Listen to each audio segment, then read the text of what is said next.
رسول مجتبی کہیے،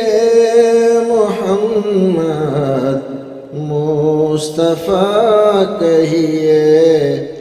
موبائل میں لوڈو، کیرم وغیرہ گیم کھیلنا کیسا ہے؟ محمد ارباز گردھر پور بریلی سے سوال کرتے ہیں۔ دیکھیے، موبائل ہو یا موبائل نہ ہو، کیرم ہو، لوڈو ہو، کوئی بھی طرح کا کھیل ہو، اگر وہ کھیل آپ کو آپ کی ذمہ داریوں سے بے پرواہ کر دیتا ہے، نماز سے بے پرواہ کر دیتا ہے، اور آپ اس کی چسک اور للک میں لگے رہتے ہیں، اس طرح کی اذان ہو رہی ہے، آپ کو پرواہ نہیں، نماز ہو گئی آپ کو پرواہ نہیں، کھانا ٹھنڈا ہو رہا ہے آپ کو پرواہ نہیں، ماں آواز دے رہی ہے اور بیوی آواز دے رہی ہے، اور آپ بیٹھے ہوئے ہیں کہ ایک باری اور ہو جائے اور ایک پالی اور ہو جائے، اس طرح کے سارے گیم ناجائز ہیں۔ باقی بغیر شرط لگائے ہوئے آپ ویسے ہی اکیلے، آپ کے پاس موبائل ہے، کوئی اور کام نہیں ہے، تو آپ اس میں تھوڑی دیر کے لیے کھیل لیتے ہیں، تو اس سے کوئی خاص فرق نہیں پڑتا۔ لیکن اس سے جوا کھیلنا، جیسے آج کل ہو رہا ہے بڑے پیمانے پر، رمی کھیلی جا رہی ہے اور دوسرے کھیل کھیلے جا رہے ہیں، اور باقاعدگی سے جوا ہو رہا ہے، تو یہ جوا جس سے کھیلا جائے، یا جوئے کے کھیل کے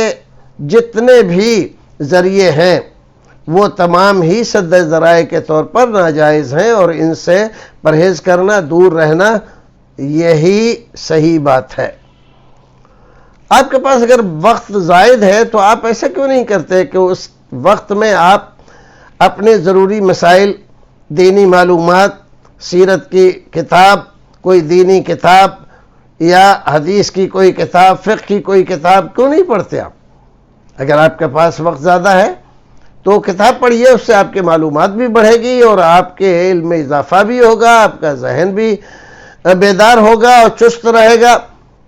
موبائل تو آپ کو اپنا غلام بنا لیتا ہے، تو آپ اگر غلام بن چکے ہیں یا غلام بننے کے کگار پر ہیں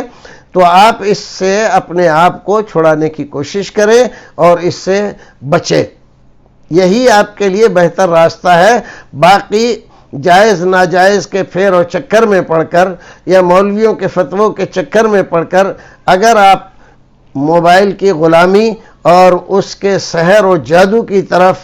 بھاگ رہے ہیں، دوڑ رہے ہیں، تو یاد رکھیے کسی مولوی کا فتویٰ جواز کے لیے آپ کے لیے مفید نہیں ہے، بلکہ وہ آپ کو دھوکے میں ڈالنے والا ہے۔ اللہ رب العزت ہمیں اور آپ کو نیک عمل کرنے کی توفیق عطا فرمائے۔